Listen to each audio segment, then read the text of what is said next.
오늘은 마태복음 9장 14절부터 17절까지 말씀을 함께 보겠습니다.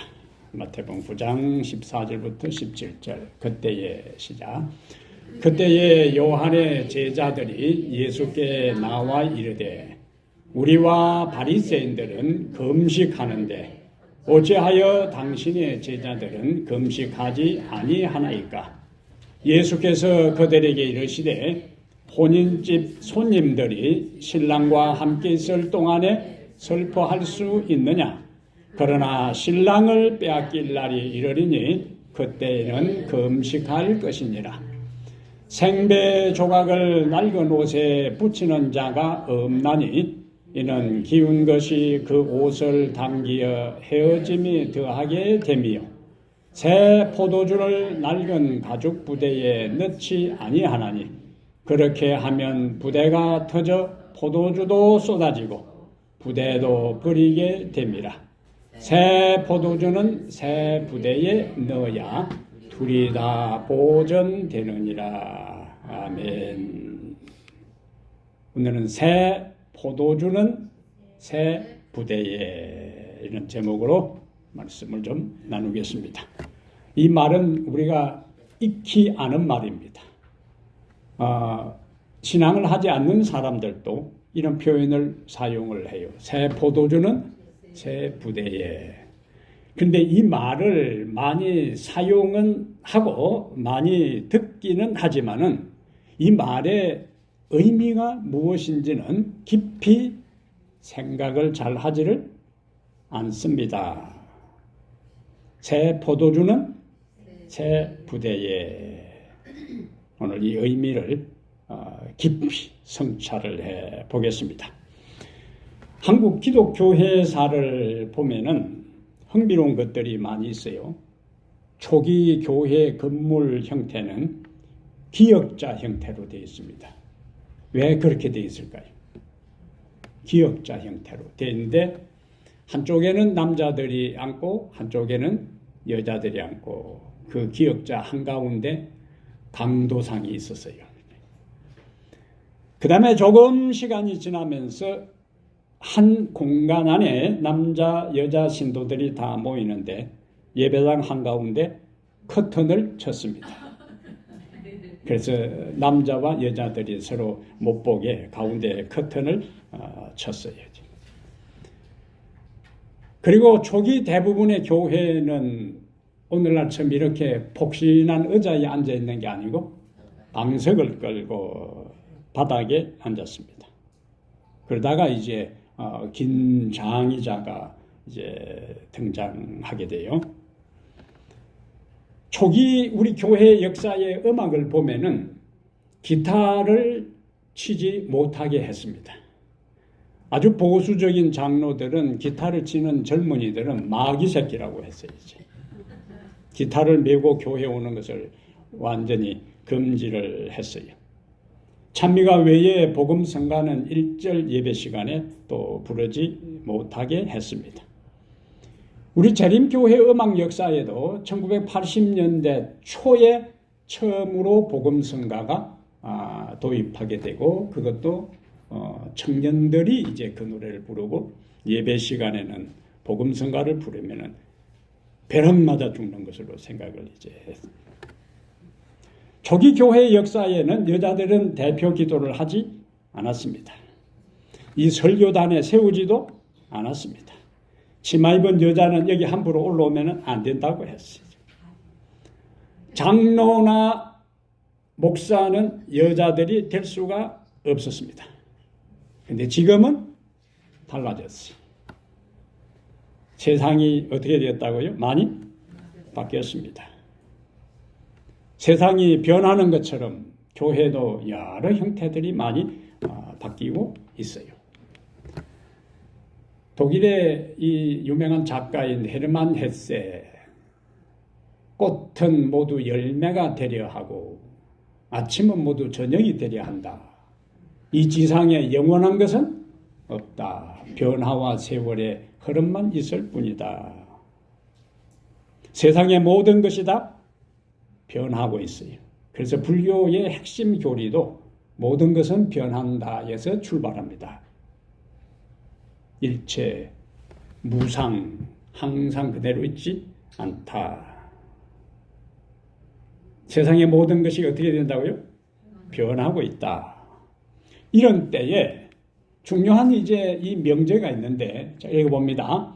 시대의 흐름을 거부하여 옛 전통만을 고수하다가 나고자가 되어서도 안 되고, 시대의 변화에 너무 편성해서 본질까지 잃어버려서도 안 된다. 이걸 이제 염두에 두고 오늘 본문을 보겠어요. 그렇다면 오늘 본문은 예수님께서 이 변화무쌍한 시대를 살아가는 우리들에게, 그리스도인들에게, 오늘 본문은 우리가 어떤 시대를 살아가요? 변화무쌍한 시대를 살아가는 우리들에게 오늘 본문이 우리에게 주는 메시지가 뭔지를 몇 가지를 살펴보겠습니다. 첫 번째는 신앙의 본질을 붙잡으라. 신앙의 본질을 붙잡으라. 심지어 요한의 제자들이 예수님께 와서 뭐라고 이야기해요? 우리와 바리새인들은 뭐 하는데? 금식하는데 어찌하여 당신의 제자들은 금식하지 않습니까? 오늘 본문은 금식에 대한 질문으로 시작됩니다. 침례 요한의 제자들이 예수님께 와서 이러한 질문을 할 때에 침례 요한은 헤롯의 미움을 받아서 지금 감옥에 갇혀 있었어요. 제자들이 생각할 때는, 침례 요한의 제자들이 생각할 때는 다른 사람은 몰라도 예수님의 선구자인 침례 요한이 예수님 전하다가 감옥에 지금 갇혀 있으니까 어떤 수를 쓰더라도 예수님께서 침례 요한을 뭐 해주기를 기다리는 거예요? 해방시키는 거예요. 거기서 벗어나게 해줄 것을 기대했는데, 성경 기록을 보면요, 침례 요한이 갇혔다는 소식을 듣고 예수님은 다른 동네로 이동합니다. 그 소식을 들었을 때 침례 요한의 제자들의 마음에 어떤 생각이 들었을까요? 인간적으로 배신감입니다. 섭섭한 마음이 이제 들지요. 지금 예수님께 요한의 제자들이 찾아올 때에 요한의 제자들은 자기 스승은 지금 감옥에 갇혀 있다 할지라도 랍비들의 전통과 가르침을 따라서 금식하고 있었어요. 그런데 예수님은 전통을 지키지도 않고 자기 스승을 감옥에서 내어주지도 않고 오히려 마태가 초청한 그 잔치에 제자들과 참석해서 즐기고 있는 모습을 본 겁니다. 자, 이러한 장면을 침례 요한의 제자들이 볼 때 또 어떤 생각이 들었을까요? 굉장히 실망스럽죠. 우리 예수님 그렇게 보지 않았는데, 자기 스승은 지금 감옥에 투옥되어서 언제 죽을지 모르는 상황에 있는데 자기를 전하다가 투옥된 사람은 감옥에 있고 자기는 제자들을 데리고 지금 잔치자리에서 즐기고 있다. 굉장히 섭섭하고 실망스러웠던 상황입니다. 그래서 은근히 뭐가 났어요? 화가 났어요. 지금 예수님께 뭐하러 왔는가? 따지러 온 거예요. 이게 이제 이 14절이 함축하고 있는 배경입니다. 자, 그들이 지금 금식하고 있는데 우리가 성경을 보면은 특히 구약 시대에 이스라엘 백성들은 다양한 이유로, 다양한 상황에서, 다양한 목적으로 뭘 했어요? 금식을 했어요.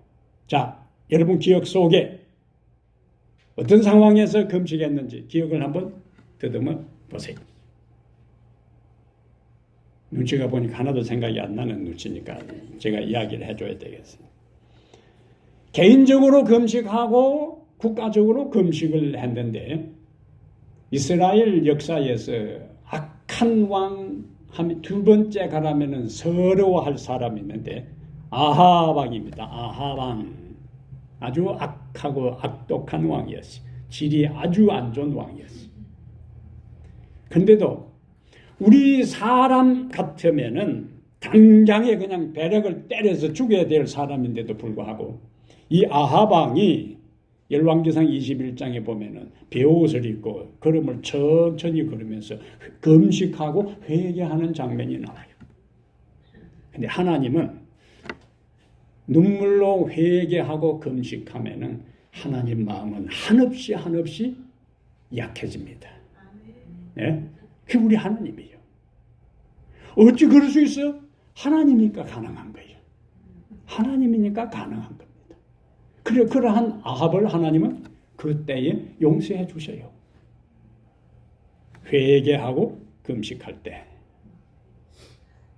유다 역사에서 연합군들이 유다 나라를 침공해 올 때에 여호사밧과 온 백성들은 역대하 20장에 보면은 온 백성에게 금식을 선포하고 하나님 앞에 금식 기도합니다. 그리고 하나님의 개입으로 전격적인 승리를 거두게 돼요.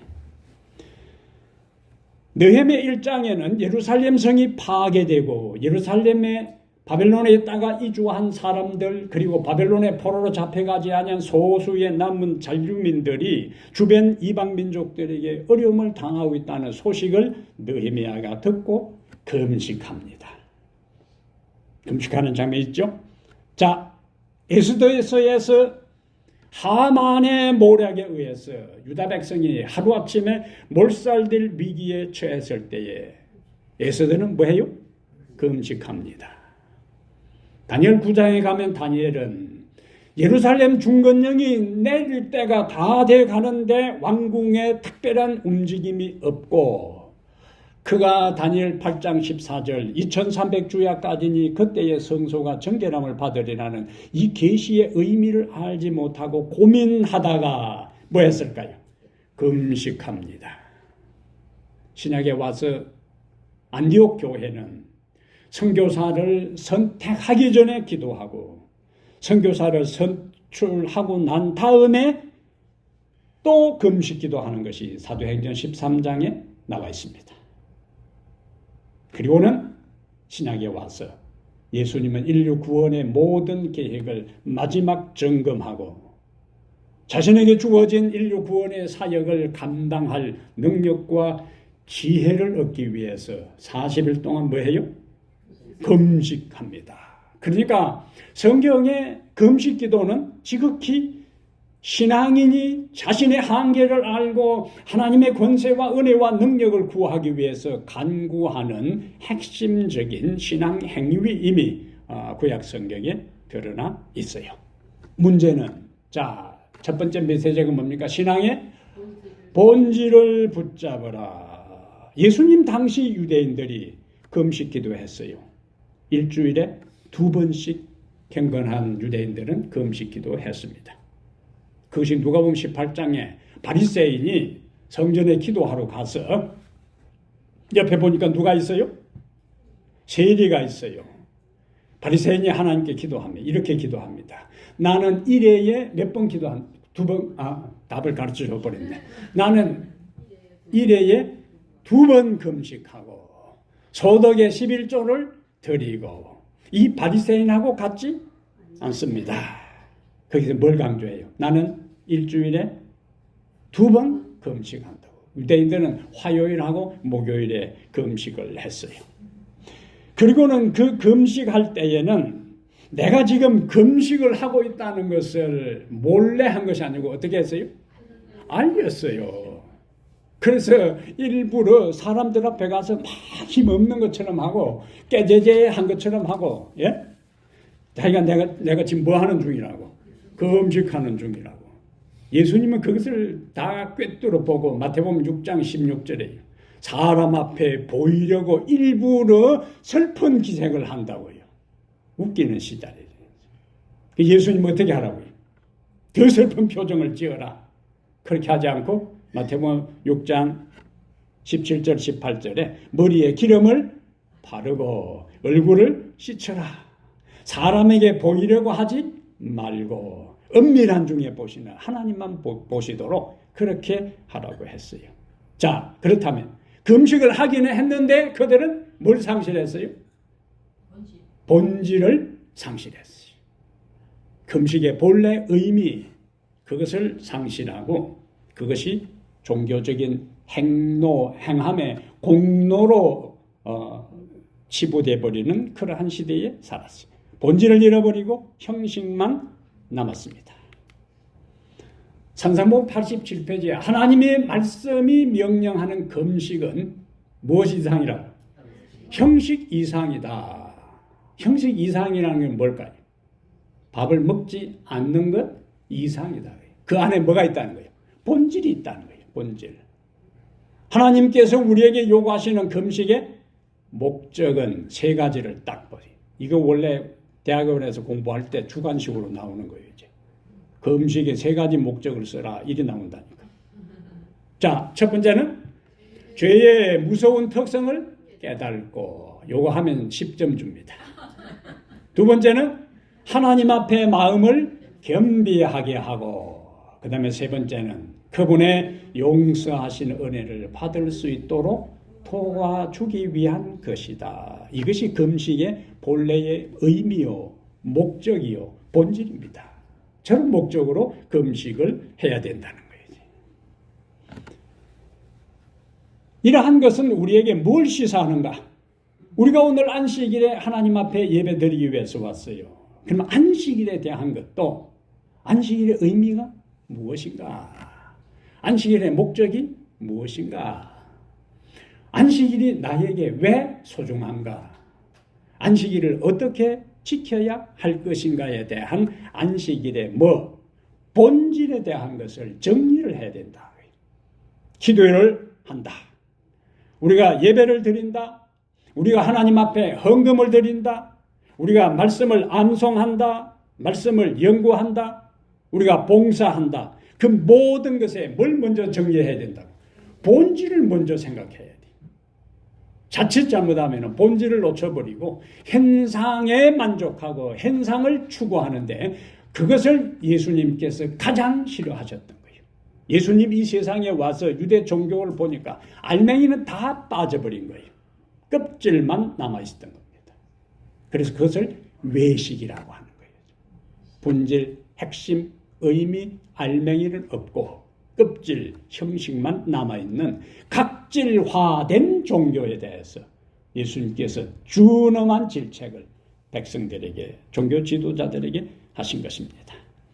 그러므로 우리는 단 하루의 신앙생활을 하더라도 본질을 붙잡고 본질을 깨닫고 본질에 내 인생을 걸고 신앙생활을 해야만이 우리가 영적으로 성숙하고 우리가 영적으로 발전하고 우리가 영적으로 하나님께서 기대하는 삶을 살아갈 수가 있습니다. 그것이 첫 번째 우리에게 주는 본문 주는 메시지예요. 두 번째는 큰 소리로 낡은 것을 버리고 새 것을 수용하라. 예수께서 그들에게 이르시되 혼인집 손님들이 신랑과 함께 있을 동안에 슬퍼할 수 있느냐? 그러나 신랑을 빼앗길 날이 이르리니 그때에는 뭐하라? 금식할 것이니라. 생배의 조각을 낡은 옷에 붙이는 자가 없나니 이는 기문 것이 그 옷을 당기어 헤어짐이 더하게 됨이요. 여기에서 어떤 메시지를 준다고요? 낡은 것을 버리고 새 것을 수용하라. 바리새인들과 우리는 금식하는데 왜 당신의 제자들은 금식하지 않습니까? 라고 질문하듯이 따질 때에 예수님의 답이 이거예요. 혼인잔치가 열리는데 신랑하고 지금 손님 하객들이 함께 있는데 그 잔치 자리에서 슬퍼할 수 없다. 예수님 당시에 유대의 혼인잔치는 일주일 동안 계속되었습니다.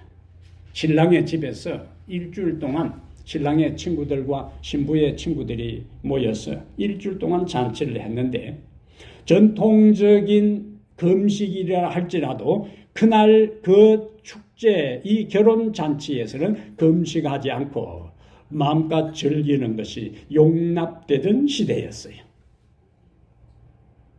여기 신랑은 누구를 가리킬까요? 예수님을 가리키는 거예요. 예수님이 신랑으로 이스라엘에 오셨어요. 하나님이 그들과 함께 있는 것입니다.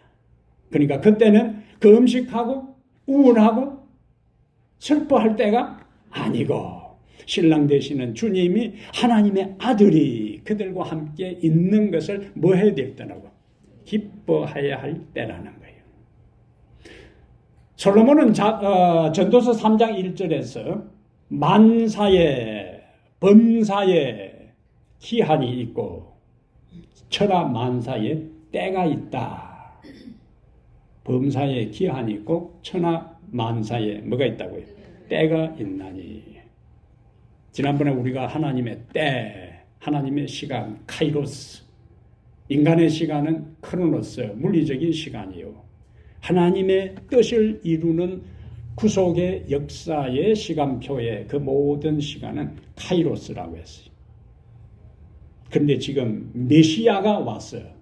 하나님의 카이로스, 구속의 스케줄에 따라서 메시아가 와서 옛 시대가 저물고 새로운 시대가 지금 이제 도래했어요. 그런데도 지금 바리새인들과 요한의 제자들은 본질을 상실하고 껍데기만 남은 낡은 전통을 예수님이 따르기를 지금 요구하고 있는 것입니다. 예수님은 이 사실을 생배 조각을 낡은 옷에 붙이는 자가 없나니 이는 기운 것이 그 옷을 당기어 헤어짐이 더하게 될 것이라고 이야기를 했어요. 저것이 무슨 말일까요? 생배 조각을 낡은 옷에 붙이면은 어떻게 된다고요? 찢어진다고. 왜 찢어지는가? 고대의 그 옷감들은 빨고 빨면은 점점점 쪼그라들어, 줄어들어. 낡아지고 줄어들어요. 근데 구멍이 났어. 그것을 떼고 그 수선하기 위해서 생배 조각을 거기다가 붙인 상태에서 옷을 빨게 되면은 이미 낡은 옷은 다 줄어들 대로 줄어들었는데 생배 조각은 빨면서 줄어들으니까 기운 뎃을 당겨서 찢어진다. 나는 바느질 안 해도 이렇게 잘하는지 몰라요. 내가 이야기를 해놓고 봐도 너무 잘 설명한 것 같아요.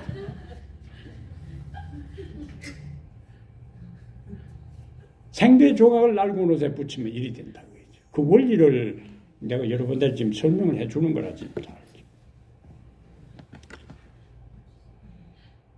근데 유대 지도자들과 바리새인들, 요한의 제자들은 낡은 전통 그리고 이미 그 의미를 상실해버린 거기에다가 예수님이 조화되게 행동해야 되고 처신해야 된다는 것을 요구하고 있기 때문에 그 두 가지는 양립, 공존할 수 없음을 여기서 강조하고 있어요.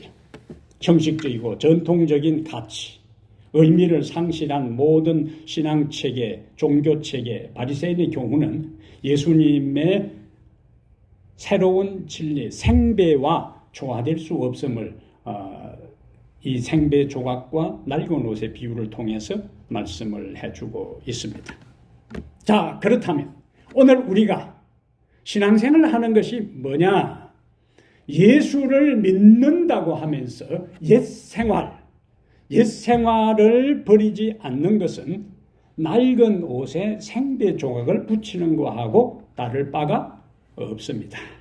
자, 예수를 믿는다는 것은 내가 지금까지 살아온 삶 중에서 몇 가지를 고치고 몇 가지를 바꾸고 몇 가지를 개선하고 몇 가지 부족한 것을 채우는 게 아니다. 지금까지 살아온 내 삶은 그대로 유지하면서 몇 개 고치고 수선하고 보충하는 것이 아니라는 이야기예요. 진정한 그리스도인 신앙의 삶은 내가 예수를 믿기 전에 인생의 목적, 내가 예수를 믿기 전에 내 인생의 우선순위, 모든 잘못된 삶을 주님 중심으로 완전히 바꾸는 걸 이야기하는 거예요. 부분적인 수선이 아니에요. 완전히 바꾸는 거예요. 인생의 방향 전환입니다. 이것을 가리켜서 회개라 그렇게 하는 거예요.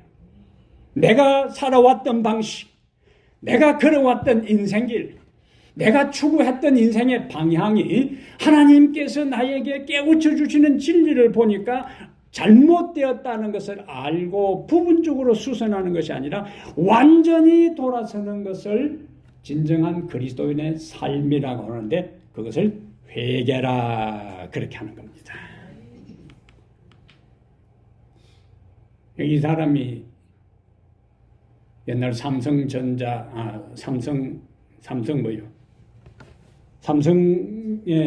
회장이었던 이건희 회장이 1993년 6월 7일 독일 프랑크푸르트에서 어떤 파격적인 말을 했느냐. 수백 명의 삼성 임직원들에게 뭐라고 이야기했어요? 마누라와 자식만 빼고 다 바꾸라. 신경영 선언입니다. 유명한 삼성에 있어서 프랑크푸르트 선언이라고. 그러면서 대대적인 개혁에 들어가게 돼요. 이러한 완전한 수술의 끝에 오늘날 삼성이 아직도 경쟁력 있는 회사로 남아 있습니다.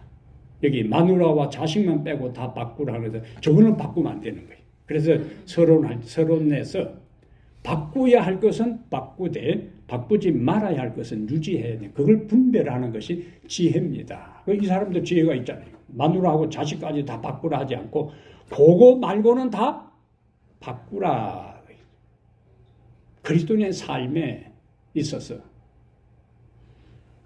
탕자의 모습은 오늘 우리에게 주는 중요한 메시지가 있는데, 탕자가 집에 돌아왔어요. 탕자가 입고 있는 옷은 더러운 옷이요. 지금까지 내가 그래도 추울 때 입었고 내 수치를 가리는 옷이니까 이것을 어떻게 버려? 빨아서 입어야 되겠다. 또 찢어진 데는 기워서 입어야 되겠다. 그렇게 한 것이 아니고, 아버지가 새 옷을 준비해서 가져올 때에 이 탕자는 그 헌옷을 다 버렸어요. 헌옷을 완전히 버렸어요. 아버지, 그래, 이 정도 괜찮습니다. 나는 아버지 주는 새 옷을 입을 자격이 없습니다. 뭘 이런 걸 다 주신다고. 이렇게 하지 않았다고 그러죠. 아버지가 주는 것을 그냥 헌옷을 벗고 새 옷을 입었어요. 이것은 거지 옷, 불순종의 옷, 가장 인생의 밑바닥에 그러한 옷을 더 이상 내가 걸치지 않겠다는 거예요. 이전 생활로 돌아가지 않고 아버지의 뜻을 순종하면서 늘 아버지 곁에 있겠다고 하는 그 결단이 큰 옷을 벗어 던져버린 거예요. 오늘 우리가 예수를 믿고 살아가기로 선택한 오늘 우리에게 옛 생활을 청산하고 새로운 신앙의 도약을 위한 단호한 결단이 오늘 우리에게 필요합니다. 세월이 간다고, 시간이 흐른다고, 교회에 그냥 출석한다고 우리의 인생이 변화되지 않습니다. 바뀌지 않아요. 결단해야 돼요. 내가 입었던 모든 걸치고 왔던 모든 허울, 모든 교만, 모든 위선, 모든 게으름, 모든 타협, 이것을 다 벗어 제껴야 돼요.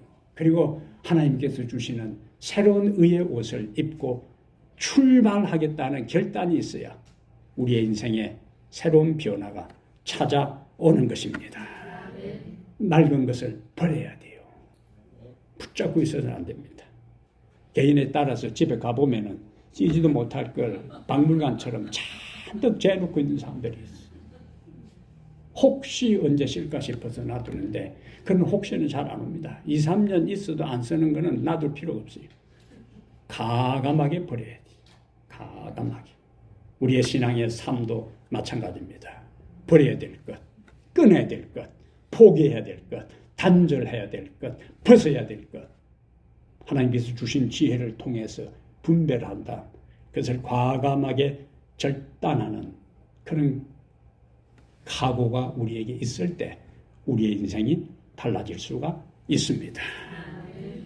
김유신의 삼국사기 이야기 가운데 김유신이 젊은 때에 기생집을 들락날락 하는데 어머니가 불러다고, 야 이놈아, 네가 이 신라 통일해야 할 중체된 사명을 가진 놈이 여자 치마폭에나 가서 놀고 그게 되느냐고 하는데, 어머니 앞에서 혼쭐이 난 김유신이 결심을 단단히 했는데, 이제 하루 훈련을 마치고 집에 오는데 말 위에서 잠깐 마상 위에서 꾸벅꾸벅 졸 동안에 잠이 깨보니까 기생집 앞이요.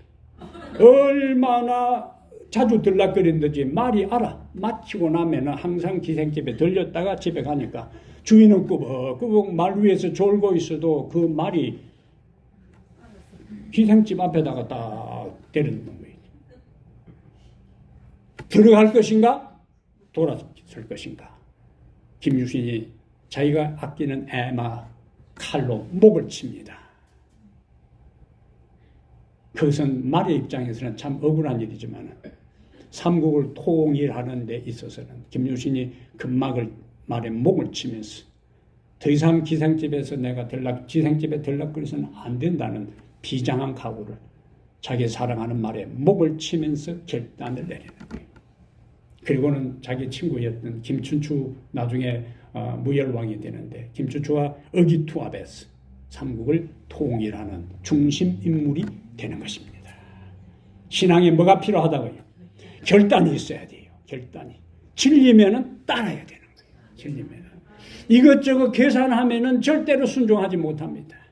내가 온 세상에 내동댕이 쳐지고 내가 이 세상에 모든 사람의 비난의 대상이 되고 모든 것을 잃는다 할지라도 하나님이 나에게 맹하고 하나님이 나에게 깨우친 진리를 위하여 내 인생을 걸리라는 결단이 있을 때 그 인생을 통해서 하나님께서 역사하는 겁니다. 역사하는 거예요. 그런 결단이 우리에게 있어야 돼요. 17절에 새 포도주를 담는 새 부대가 되라. 옛날에 플라스틱 통이 없었으니까 또 병이 없었으니까 물이나 포도즙을 짐승의 가죽으로 만든 이 목에서부터 가죽을 벗겨서 그걸 주둥이로 해가지고 부대로 사용했어요. 근데 이것을 오래 사용하면은 신축성이 없어져요. 그래서 신축성이 없어진 가죽 부대에 새 포도주를 담으면 어떤 현상이 생길까요? 발효되면서 가스가 차면서 터지는 거예요. 예수님은 지금 그 이야기를 하는 거예요. 그러나 새 부대에는 새 포도주를 넣어도 신축성이 있으니까 터지지를 않는 거예요. 그렇다면 예수님은 낡은 부대는 무엇을 염두에 두고 말씀하셨고 새 부대는 무엇을 의미하기 위해서 사용하셨을까? 여기 낡은 가죽 부대는 유대 지도자들이 그들의 심령은 전통적인 유전과 율법주의 종교로 이미 굳어 있어요. 새 포도주는 예수님의 새로운 교훈, 가르침이에요. 새 포도주, 예수님의 새로운 가르침을 그들은 수용할 여유가 없었습니다. 그래서 바리새인들은 읽습니다. 바리새인들은 그들이 교훈을 필요로 하기에는 너무 현명하고 구원을 필요로 하기에는 너무 어렵다고 생각했어요. 그래서 예수님의 새 포도주 진리를 받아들이지 않았습니다. 그들의 마음은 완고했어요. 그들의 이마는 굳었어요. 예수의 복음을 받아들일 여지가 없었습니다. 그렇다면 예수님이 말씀하신 낡은 가죽 부대, 현대판 낡은 가죽 부대는 누구인가? 이제 요한계시록 3장 찾아보겠어요. 여기 없어. 자, 요한계시록 3장 17절. 여기 보니까 찾았어요?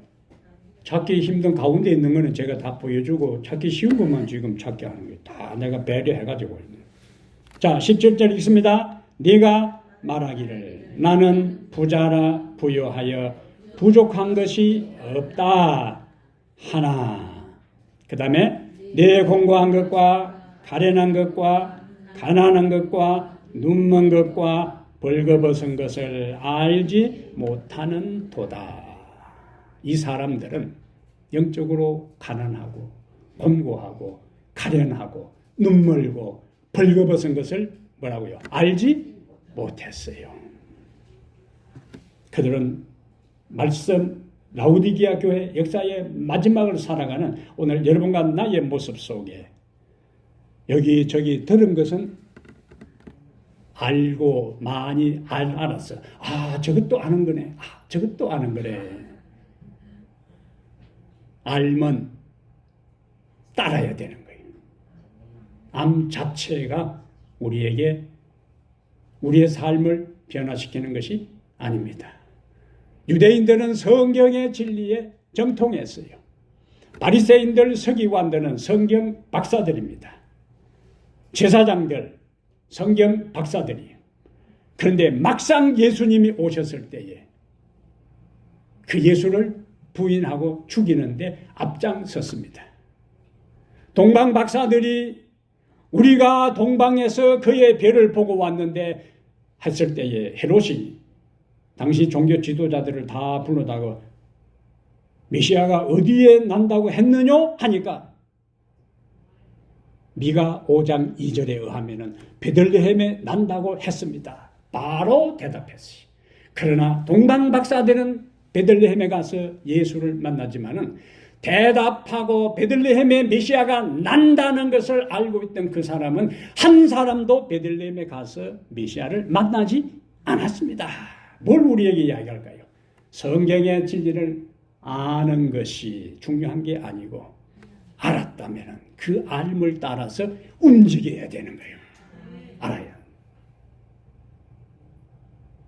이 사실을 오늘 우리에게 진리는 말씀을 해주고 있습니다. 이들은 진리를 알고 있으면서도 자신들에게 적용하지 않았어요. 말씀을 듣고도 순종하지 않았습니다. 그 말씀을 따라 살지 않았던 거예요. 예수님은 구약의 모든 성경에 대해서 열심히 연구하고 구약의 모든 하나님께서 하라고 명한 것을 따라서 겉으로 형식적으로는 실천했지만 예수님의 새 포도즙을 받아들이지 않는 그들에게서 돌아섰어요.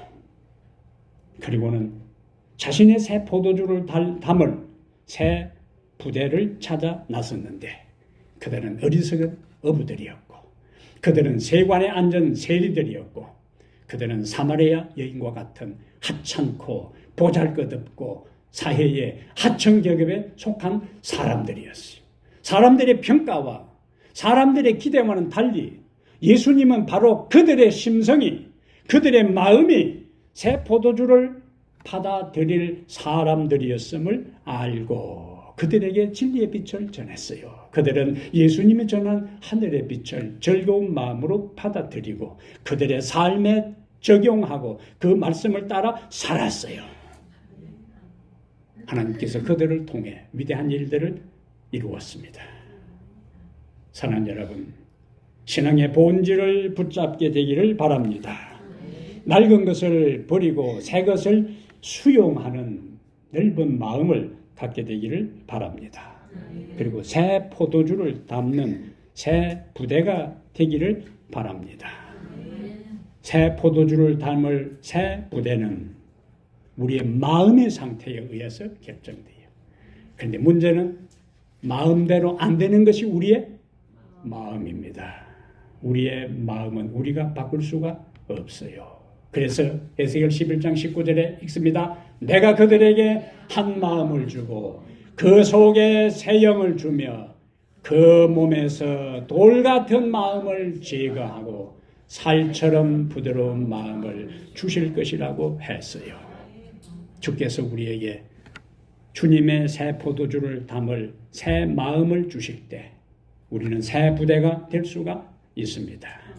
주님의 진리를 우리의 마음에 담을 때 우리의 삶에는 변화가 일어날 수 있습니다. 우리의 삶의 변화가 일어날 때에 주님은 영광을 받으시고 우리를 통해서 당신의 사업을 이루는 당신의 말씀의 도구로 사용하실 것입니다. 새 포도주는 새 부대에 담으라는 진리. 오늘 우리가 예수님이 주시는 새 마음을 받아 하나님의 진리를 마음에 품고 하루하루 살아가는 성도들 되시기를 주의 이름으로 축복합니다. 아무 일을 만나도 예수 의지합니다. 우리의 신앙과 우리의 신앙 고백이 되게 하여 주시옵소서. 지금까지 살아왔던 우리의 삶을 하나님의 말씀에 비추어 보아 빗나가고 이탈된 것이 드러나거든 주께로 우리의 삶의 방향을 돌리게 해 주시옵소서. 전적으로 우리 하나님이 기대하는 그 인생을 살아가기 위해 우리의 마음을 활짝 열고 주님의 가르침을 온전히 받아들여 그 말씀이 명하는 대로 살아가는 저희들 모두 되게 해 주시옵소서. 주께서 우리에게 비춰진 진리를 따라 사는 것이 쉽지 않은 길이라 할지라도 예수께서 좁은 길을 먼저 걸으셨고 예수의 가르침을 따랐던 각 시대의 수많은 우리의 믿음의 선배들이 그 길을 걸었던 것처럼 오늘 우리도 그 길을 걸어가려고 합니다. 은혜를 주시옵소서. 능력을 주시옵소서. 지치지 않는 용기를 주시옵소서. 이제는 우리 주 예수 그리스도의 은혜와 하나님 아버지의 무한하신 사랑과 성령의 감화 감동 충만한 역사가 새술은 새 부대에 담기로 결심한 우리 모두에게 주의 은혜가 넘치도록 충만히 임해 주시옵기를 우리 주 예수님 이름으로 기도하옵나이다. 아멘.